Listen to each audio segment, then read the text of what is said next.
I am not a financial advisor. This is not financial advice. Do your own research. Consult a professional investment advisor before making any investment decisions. This show is for entertainment only. Faites vos propres recherches. Here we are in another episode of the Simple Success Podcast. And this is financial life coaching from a happiness perspective.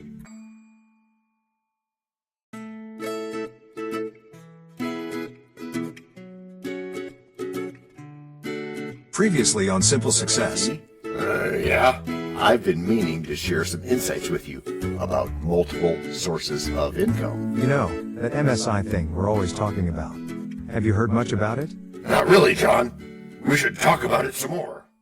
And now, just like with a previously on thing on TV, we take you directly to this week's episode.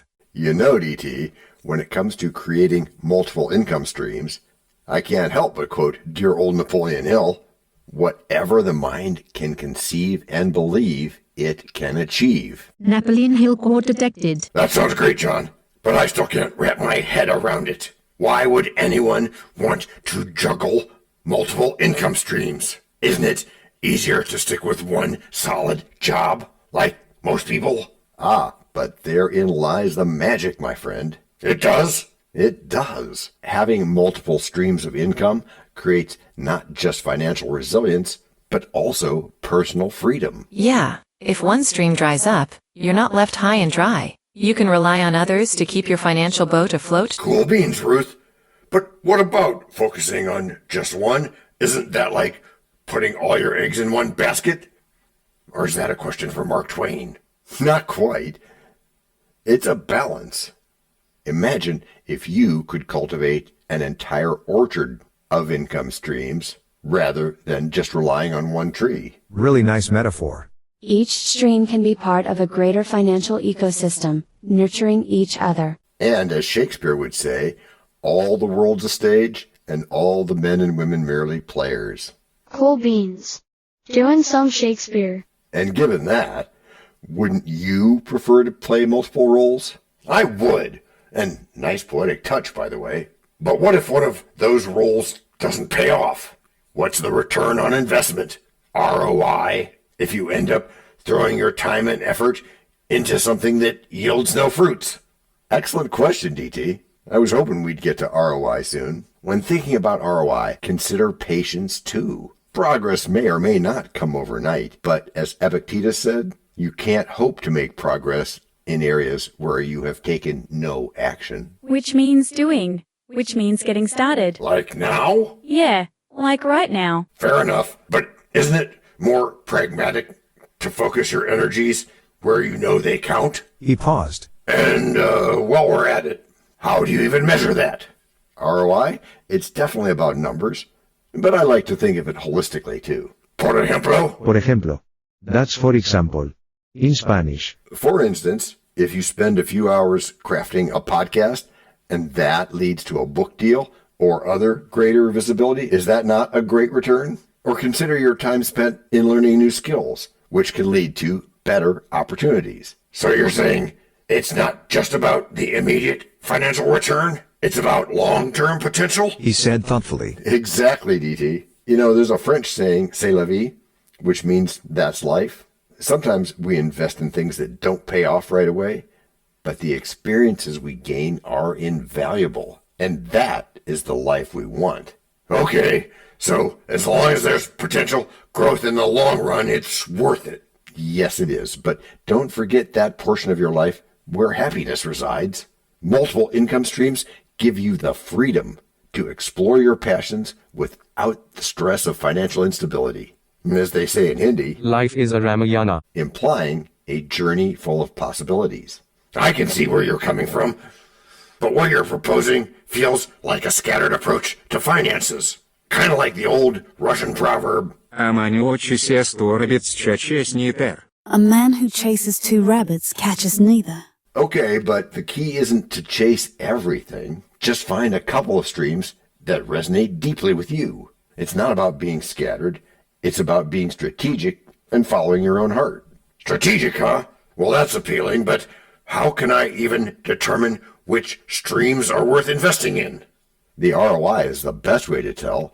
But you also have to ask yourself, what do you enjoy doing? How will you follow your heart?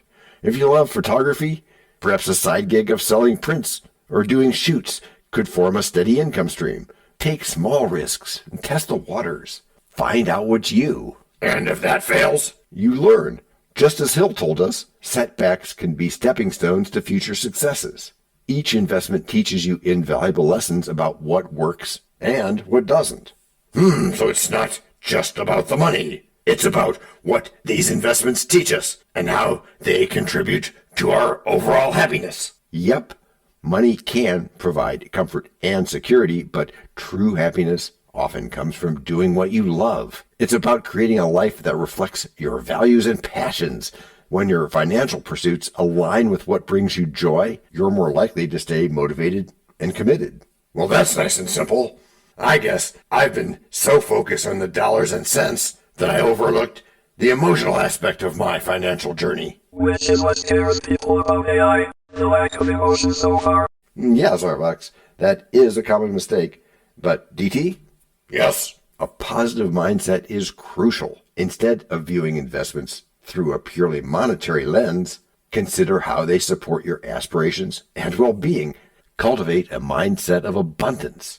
Okay, we'll get to more detail on that, but for now, how do I begin to understand ROI, let alone use it in this way?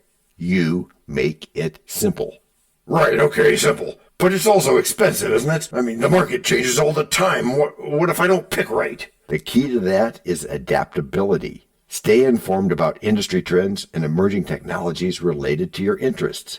Follow thought leaders, listen to podcasts, and engage in communities where these topics are discussed. This knowledge can guide your investments and help you pivot when necessary. I see. It's like riding the waves. You need to know when to paddle hard and when to just glide. Yeah, you want to create a balance. Think of it as building a portfolio. Some pursuits may have immediate returns, while others may take longer to yield results. Assess your commitment level first, and consider both the emotional and the financial parts of the investment before diving in. That's a catchy phrase, John. But how do we actually apply that when we're thinking about finances? Conceiving and believing is one thing, but what about real-world, tangible steps? And that, kind sir, is what we will soon do. In the world of finance?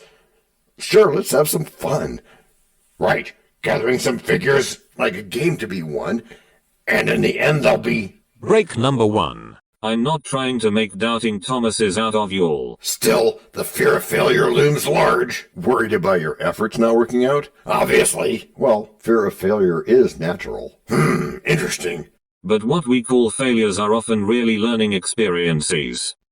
John, why would Daniel say that? Well, I can't speak for him exactly, but I've personally seen many successful people fail multiple times before finding what works. So you got to keep at it. You got to be persistent. They just keep trying, huh? Yeah, and that's just one part. And the other? The key? Sure thing, John. We'll call it the key. Okay, DT. The key is to approach it with an experimental mindset. A what? An experimental mindset. Which is what in this case? Which is that you try things to see how they fit before you decide on them. And isn't that the same thing as knowing better? There are similarities, but it's deeper because it's taking action, not just knowing, but doing. Oh, instead of just what you can see, that knowing-doing gap thing. Oui, je le ferai. That's yes, I will. In French. Yeah, if one thing doesn't pan out, you won't be discouraged. You just apply the lessons learned and pivot towards something else. And that way you don't become a Kodak. So every idea can be a win. Sure can, at least the way we spin. But that's not always true, is it? It is with us, at least a little bit. And we're telling about this opportunity, right? We are, because it burns so bright. So now we get to learn why ROI isn't just for rich people. At last. Yeah, you might get away with framing it like that. Pull up a chair. My ears are on, dude. Dude? Isn't that the Hindi word for milk? Sounds like. That's not Shakespeare. Even I know that. Thank you, kind Kevin, for your forthrightness. Yeah, Kevin, thanks. So, DT, you were wondering how to apply this ROI idea? I was I? I was. Boy, do I like the sound of my voice. Differential. Right, course. So, John? Yes? You know I'm not a billionaire, don't you? I don't know that yet, anyway. But okay, we'll go with that. So what? So it takes billions to play that game. What game, my gelatinous hyphen of bricks? The return on investment game, of course. Duh. It does? Creo que sí. That's I think so, in Spanish. Mais no, DT. Au contraire. I can name your ROI tune in $40. Oh, you can do no such thing, my liege. No, I can. Think about it, DT. Return on investment, or ROI, is the heart of any financial strategy, and it's no different here, except that we're going to make it simple. But what if the return is minuscule? I mean, in my mind, multiple income streams are akin to juggling flaming torches. The Flying Karamazov brothers did it years ago, but there's a high risk of failure, no? He said thoughtfully. You are the skeptic of skeptics, DT, but since we're focused today on return on investment in just one of those MSIs... So we can learn how easy it is and repeat it. Right, Ruth, thanks. We're going to celebrate how your financial future could transform if you embraced it. Transform? Is that really the case? Who can invest when they're not already wealthy? It's like expecting one to write Hamlet without ever having held a quill. What's the point? It seems like a chicken and egg conundrum. I get that, believe me, but let's think about it this way. Resources are everywhere. Sure, but I still feel like those paths require resources that are hard to come by. This all feels like a big leap of faith. And that famous Zen proverb says, leap and the net will appear, doesn't it? Yes, it does. We look at that every day. Or in Hindi we say, कोशिश करने वालों की कभी हार नहीं होती. Which translates in English to, those who try never lose. Take action with small steps. As we've established, ROI isn't just financial. It's about personal growth too, which will always pay dividends. But my question about the cost of it all still stands, my shiny friend. How can the dirty deed be done dirt cheap?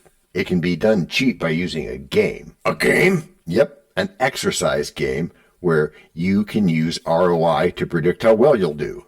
And it's right? It is amazingly right. So the Napoleon Hill line, whatever the mind can conceive and believe, it can achieve, that can apply to ROI? Napoleon Hill quote detected. It can and it does. So if you sincerely desire to learn, you can make this work. You can. You can make this work in ventures bold where profits gleam. Or you can chase the gold, fulfill the dream. With careful thought and plans in play. Each dollar spent can pave the way. Return on investment sparks the fire. A wealth of knowledge, a rising spire. Through risks we tread with minds so true. We strive for gains in all we do. For in this dance, both old and new, returns are found in... Break number 2. We know a lot about you already because we know ourselves. For example, we know that you know how to listen to our podcast. We also know that you probably know how to subscribe. So as soon as you're done with that, tell us your story. We have ways you can contact us.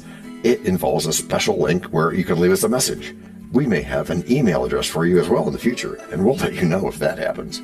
The reason for subscribing? I thought you'd never ask. When you subscribe, you automatically download all future episodes of that podcast. It just happens in your player without you having to go search again. How cool is that? This means better rankings for the podcast, more attention from advertisers, and more money. And this means more and better stuff for you. So your motivation is simple and easy. Subscribe today, whatever app and from whatever place you like. And don't just try to subscribe. There is no try. There is only do. We're changing the way we look at things, and remember, that's good. Eso es buenísimo. Also remember, this is financial life coaching from a happiness perspective. Coaching happiness. Our call to action is right in the show notes. Find it, and you win too. Can I simple that? Por supuesto. Of course. Just simple it. Please make sure your seat belts are fastened and your tray tables are in their upright position. And make sure simple is a verb like Google is a verb. 我们回来了. That's we are back. In Chinese. You know, DT, When people hear return on investment, they often envision only the wealthy and tailored suits. Yeah, I feel you there. But I assure you, it's absolutely not reserved for those who already have money. But John, how can you say that? Can someone who barely scrapes by genuinely benefit from investing? Sounds almost whimsical, like a line from a Shakespearean comedy or something. All the world's a stage, you know, and all the men and women merely players. Cool beans. Doing some Shakespeare. Yep, you got that. The stage is set for everyone, my friend. You see, return on investment isn't just about money. As we've made clear, it's also about time, effort, and happiness. Picture it as a treasure map, wherein each step you take towards financial independence could lead to even more fulfilling experiences. Okay, I'll bite, but if one must invest time and emotion while juggling bills, what's the payoff? You talk of ROI like it's a whimsical song or something. Nah, but what if I told you investing in your financial education is the first note in that melody? Or what if I asked artificial intelligence to write a sea shanty about you and ROI? Could you learn from that? Learning about budgeting can give you a sense of control, which leads to a joyful heart. Believe in the journey, DT. And the pesos in my pocket thing? Donde está la justicia? Where's the justice in that? Think about the parable of the talents. A little goes a long way. You don't need a king's ransom. Start where you are. Imagine setting aside just a small amount each month. It might feel insignificant now, but it compounds. Over time, it grows. What was that Einstein quote about that, Ruth? Einstein once said that compound interest is the eighth wonder of the world. I get the idea. Initial investments can escalate, but some people simply lack the knowledge or the belief in what they are doing. What's the remedy for that?